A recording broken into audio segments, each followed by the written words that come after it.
Hey guys, what is up? It's Dusty here, and welcome back to another crypto video.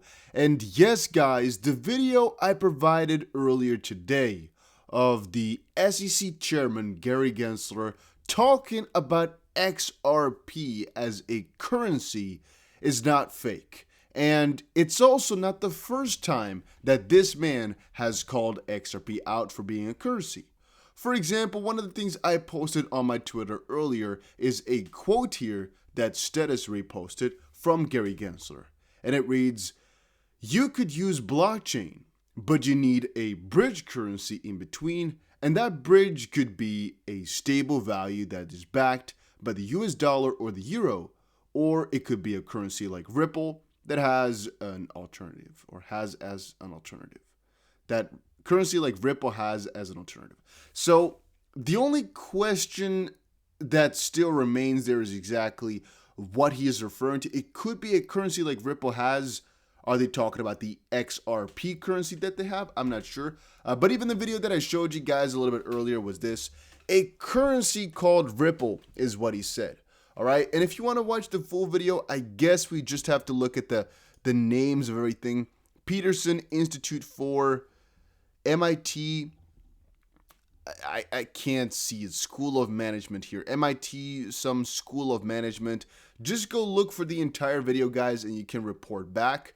But it's been really interesting, all right? And I've been watching a lot of these Gary Gensler videos nowadays. I've been trying my best. And here at about 1 hour 7 or so is where it's kind of funny because he, for example, talks about how he talked with Jay Clayton.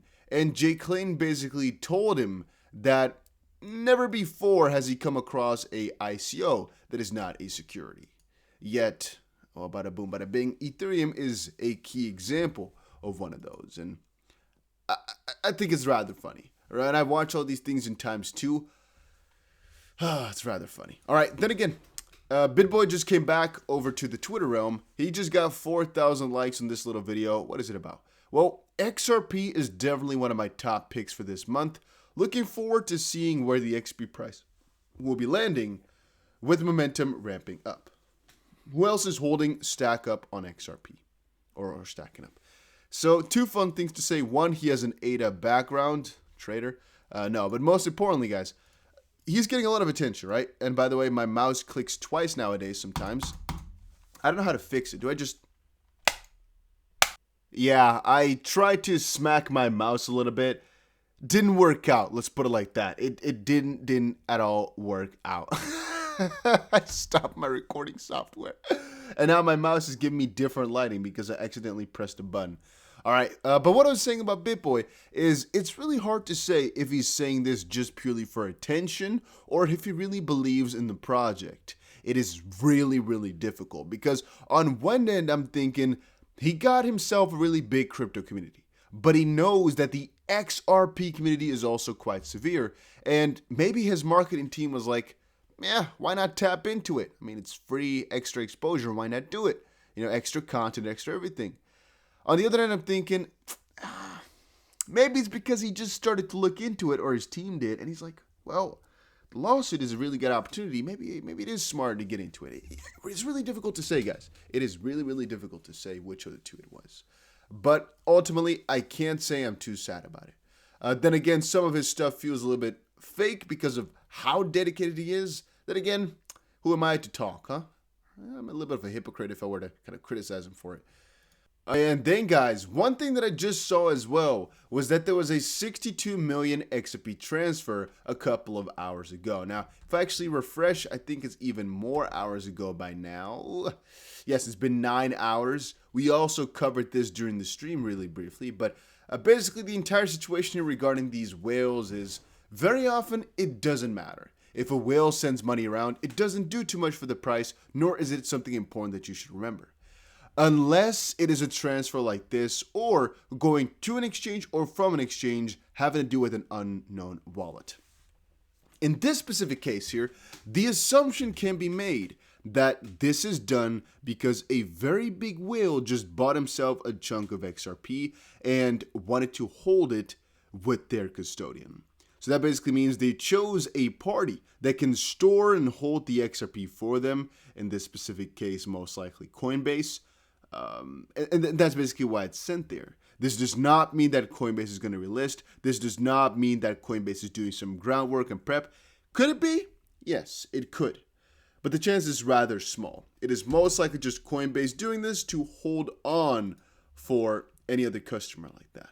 And again, you can see here, guys, there's actually quite a ton of different transfers that move towards Coinbase, even internal transfers. There might be something else going on. Wait a minute. We're actually, wait a minute right there, my friend. Hold up, wait a minute. We're actually seeing that this XRP has actually been moved more often. You can clearly see this is the exact same amount of XRP that wait, it's a different address though. Wait a minute. So they all keep sending it to this R4S, but here's exactly the same amount though. But here it was from another Coinbase internal transfer. Here it's from an unknown wallet. So it could be this is also Coinbase transfer. Again, it could still be exactly like we said just now that it's custodian, so that Coinbase is holding it for them. However, that is peculiar. The fact that it's the exact same amount of XRP. It's not an amount you see very often either. And also, how much is in this newer wallet then? Okay, there's only 3 million in there because they keep kind of sending it through and through and through. What for? Or did we? Let's see this Raya wallet. Wait a minute. Raya wallet. Let's see. Let's check it out. Wait a minute. So this R4S Raya. Yeah, okay. So this 70 million was sent there. R4S Raya. Am I blind right now?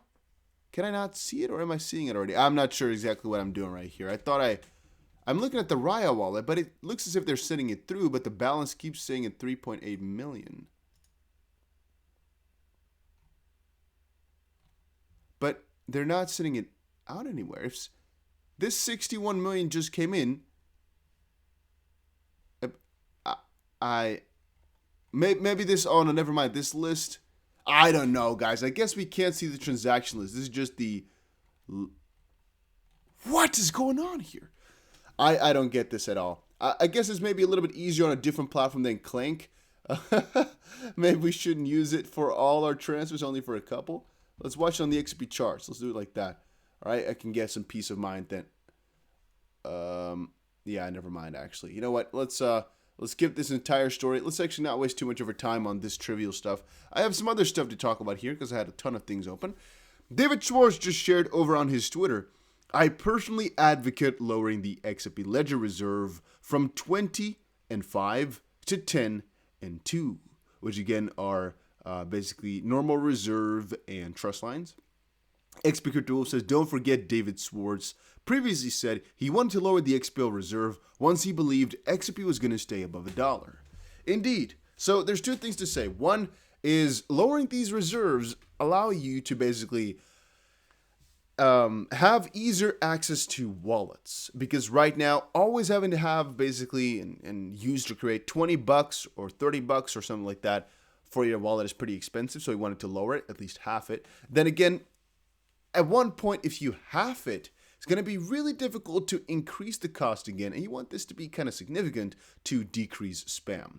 Now, one proposal that came up quite recently was light accounts, which was definitely an interesting proposal. But more importantly, yeah, it does show that the guy is pretty bullish on XRP's price, because indeed, it does show that he does not expect the price to go below $1 anymore, because that's literally what he said last time.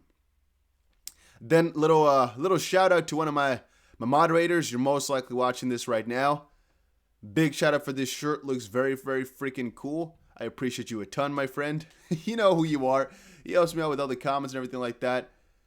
Then again, I'm also thinking of doing some different merch. I've been checking around Fiverr to just order a couple of designs that I find cool. If you guys have any recommendations for merchandise, please let me know in the comment section down below. I just like it myself. You know, I want to like it myself, I mean. I don't want to just have anything on there with just my logo. I want to make it sure that that I would wear it myself personally. Right? That's the only condition for me to put up merchandise. I have to make sure it's good. Like this, for example, I like it very much. It's not exactly my style, but I do find it really cool, if you guys get my drift. The idea that the Dusty BC is represented on there. Hopefully you guys agree with me on that one, I think. All right, then there's just been a ton of other things that have been shared. For example, the El Salvadorian thing crashed nearly instantly. And, by the way, the fact that it's a pretty large percentage of their entire monthly salary. I mean, in almost every country in the world it is. But then again, $30 worth of crypto if you download an app. It's pretty significant, right? But then again, all those guys are selling it, obviously, if they get it, because, well, it's a pretty huge amount of money, and they really despise crypto over there. Then also on the same note, Michael Saylor provided exit liquidity. That's, again, what kind of happened right now. Stefan just shared that Joel Katz, or David Schwartz, is going on a little bit of a riddling spree. You can pause it for yourself. It's not that significant, but it's interesting what David Schwartz is just doing. We don't know exactly why he's doing it, but he's going pretty damn nutty. It's the truth. He also shared, it was never just Mr. Hinman's personal opinion. Just read your own freaking SEC by-election. Mr. Hinman guided the division and the agency to provide a framework to the market. E.g., when digital assets are securities, quote, Gary Gensler, you will regret. Point being, they keep saying that it was William Hinman's own opinion and that he did not want to provide clarity to the markets. It was not clarity, it was his own opinion, yada, yada, yada. Yet, even the SEC sometimes questions that, and as do all the SEC members and whatnot. It's a freaking show, guys. It is a freaking show.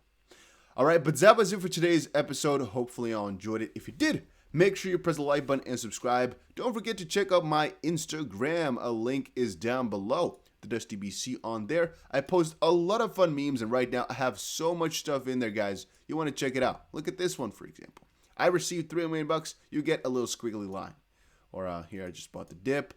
I got a lot of freaking memes that I've shared in there, all right? A lot of cool stuff that you might want to check out, that you might find funny. Check it out. See you guys again in another one.